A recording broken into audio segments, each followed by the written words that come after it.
Ze?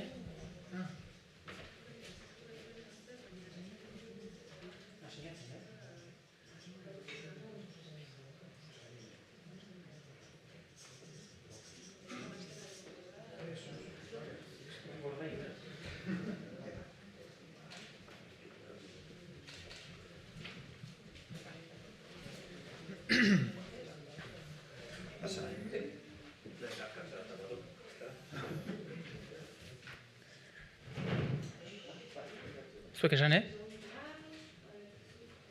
Bai, prest dago.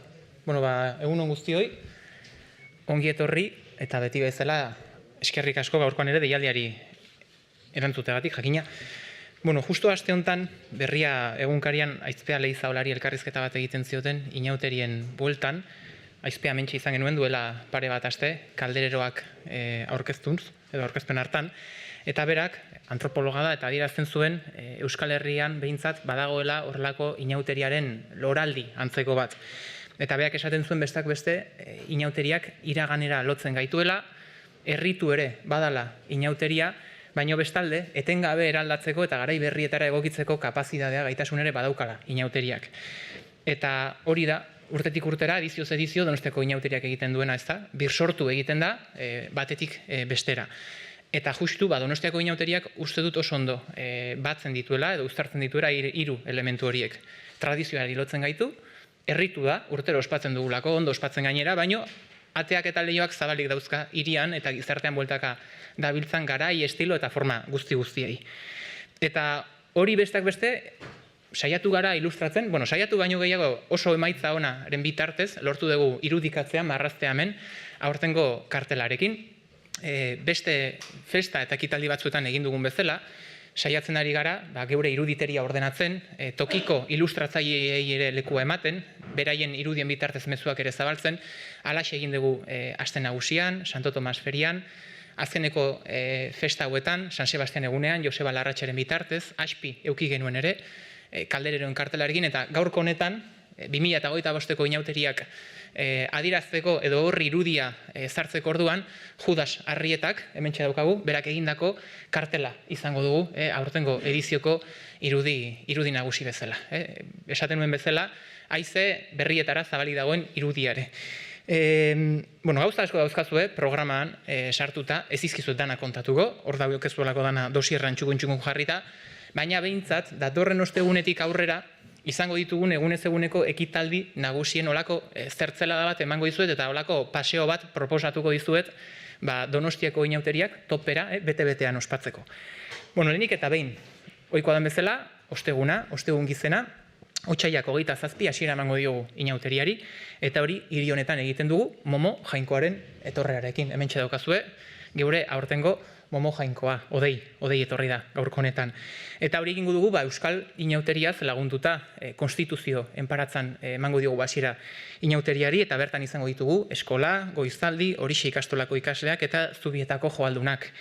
Urrengo egunean, ostiralmea, Otsaiak 28, ilunbe bihurtzen da inauteritako plaza gune nagusia, bertan parte hartuko duten 26 konparsak aurkezpenak egingo dituztelako, beraien dantzak, baita ere beraien iruditeria guztia, beraien trajeak, jantziak, bertan izango ditugu gozatzeko. Gutxi gora bera 2500 partaide orotarak konparsa guztiko partaideak kontuan hartzen balin baditugu. Larunbatak, martxoak 1, hilabeteari hasiera emango diogu, lehenik eta behin, goiztiriekin, Momo Jainkoa esnatuko dugu, eta horren ostean alkatearen gana etorriko da, Momo Jainkoak hartuko duelako aginte makila ohikoa izaten da, ekitaldi baten bitartez, eta egun batzuetan Momo Jainkoa izatea hiriko agintari eta nagusi, eta hori larunbat goizean egingo dugu, arratsaldean, baita ere geure inauteri tradizionalari tarte utziko diogu, lanpernekin, eskolako lorezainekin, gaztetiko oilarrak, Gaztelubideko baita ere konparsak eta izango ditugu, eta nola ez, baita geure desfilea. Atxaldeko 5 aurrea, Donostiako kaleak, erdiguneko kaleak hartuko du, ohikoa den bezala, konparsa horien guztien desfilea. 26 konpainia, eta konparsa, eta dantza, eta musika guztiarekin. Igandea, martxoak 2, aukera izango dugu ere euskal inauteri horretan sakontzeko, euskolako lorezainak izango ditugu, oilarrak eta bestelakoak, los bebés de la bulla ere ezin ditugu gaztu, eta arratsaldean errepikatu egingo dugu berriz ere larun bateko desfile iguala. Eta batek pensatu dezake igandean amaitzen direla inauteriak, baino ez da horrela izango, astelenean martxoak 3, Grosen izango ditugulako konparsak, aste artean ohikoa den bezala sardina erreko dugu, eta naiz eta sardina erre, hiri hontan ere karnabalak, inauteriak ez dira bukatzen, martxoak 8, Amaran, Loiolako herriberetan desfile izango dugulako, eta azkenik altzako festa nagusia, Domingo de Piñata deitzen diogun horri, martxoak 9, bertan izango dugu, altzako zita garrantzitsuena, pasioz eta topera bizitzen dugun eltze festa. Bueno, eta jakina, esan bezala, honek guztiak ordezkari bikainak ditu, alde batetik iruditeria, Judas Arrietaren bitartez, eta Momo Jainkoak lan handia, lan asko egiten du egun horietan zehar, Txingor konparsatik etorri zaizkigu, gaurkoan hemen daukagu dei, baina berarekin batera egongo dira, Eirik, Naia eta Jon. Beraiek izango dira aurtengo ediziontako Momo Jainko eta segizioa.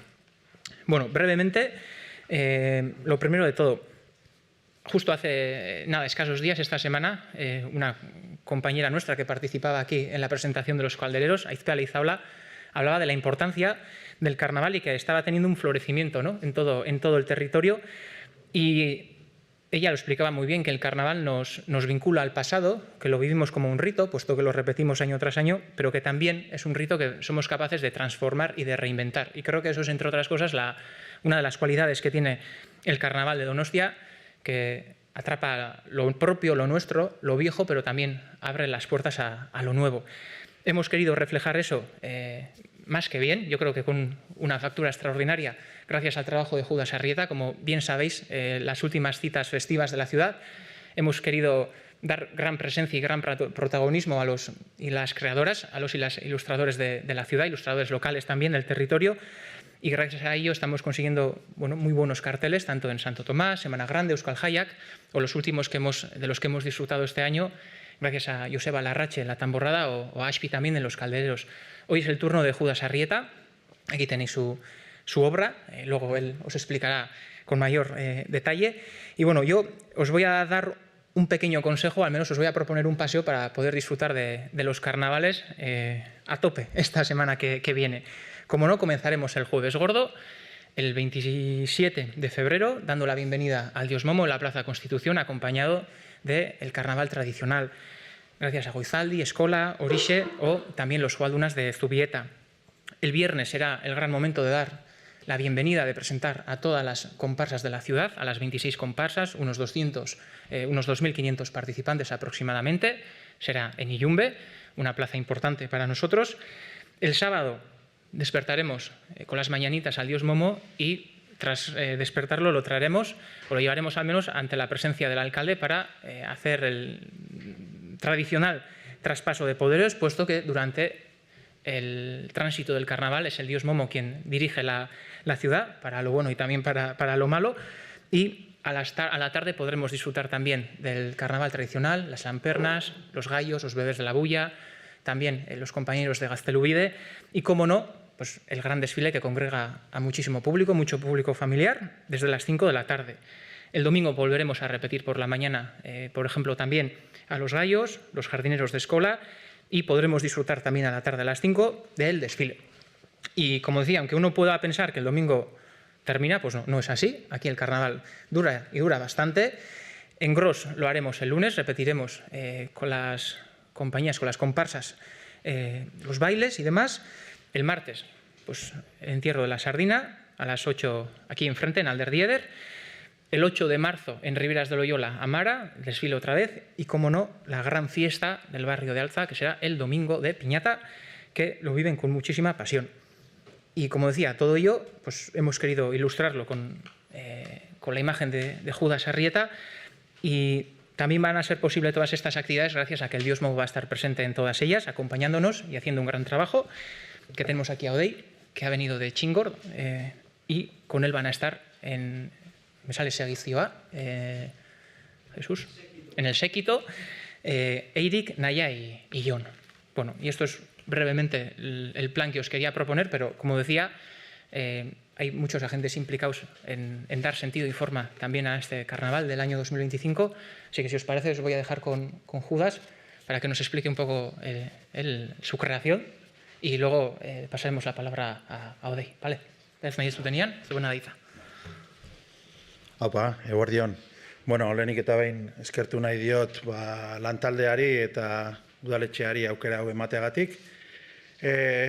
Niretzat proiektu polite izan da ama Donostiakoa zalako, Aiton Amonak ere bai, eta txikitan asteburu asko pasatu ditudalako La Salud kalean edo, plaza ezo inguruan lagunekin jolasten, bai inauteritan, bai jaietan, eta niretzako polite izan da proiektu hau egitea Donosti hiriarentzako. Proposamen hau luzatu ziatenean, ahalegin 3 aukera edo aurkeztu nituen, eta azkenean denon artean erabaki genuen hau egokiena zala. Eta egia esan, aukera hau benetan aurkezten du, erakusten du zein den nire lanaren jatorria, ez?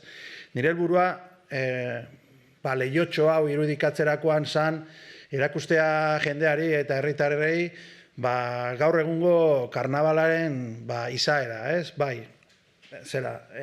aintzinatean erlazio zuzena daukagu aintzinako inauteriekin eta bar, baina gaur egun hau dana nahaztu egin da, ez? Gaur egun teknologi berriekin, edonork erosi dezake edozein lekutan disfraz bat, eta nahi nuen irukatu kalean ikusten nuena, ez? Kalean ikusi dezakezu jendea jantzita pailazoz, jendea jantzita tortuga ninjaz, era guztitako disfrazak agertzen direla, eta pixkat errealitate hori irudikatu nahi nuen, pixka bat multikulturalitate hori, eta, askotan ere pentsatzen nuen, Donostiko kartela izan dieteke, baina era berean ere munduko edozein pertsona identifikatua ikusi dezake bere burua Donostira etortzen eta holako kartel bat ikustean, ez? Eta hori izan helburu nagusiena. Emaitzarekin pozik ikusi dut inguruko jendea, orduan ni guztiz konten eta ez dakit oso pozik nago emaitzarekin eta aukera honekin. Comentar que para mí es una gozada el poder trabajar en un proyecto así. He contado antes que es más que nada porque mi mamá era de aquí de Donosti, mis aitonas también. He pasado muchos años, muchos fines de semana en la plaza de Aso, en la zona de la calle La Salud, y ahí que era donde vivían mis aitonas. Y he disfrutado de pequeño, de joven, pues también las fiestas, todo lo que se hacía en Donosti, ¿no? Y tengo una relación muy, muy, muy estrecha con la ciudad, y que me den la oportunidad de aportar mi granito de arena, pues para mí es una alegría, un orgullo y estoy muy feliz. Agradecer también al equipo la forma en la que hemos trabajado, que ha sido muy, muy fácil. Y en referencia al cartel, lo que yo quería era un poco mostrar lo que para mí es el carnaval hoy en día, ¿no? Que es una mezcla de muchas cosas, ¿no? Creo que hoy en día la gente joven, se viste con cosas. Antes, yo que sé, se cogía cualquier ropa, te disfrazabas y demás, y ahora hay mucha facilidad para que la gente compre en internet o en muchos sitios ropa, disfraces que vienen de cosas relacionadas con culturas de otros países.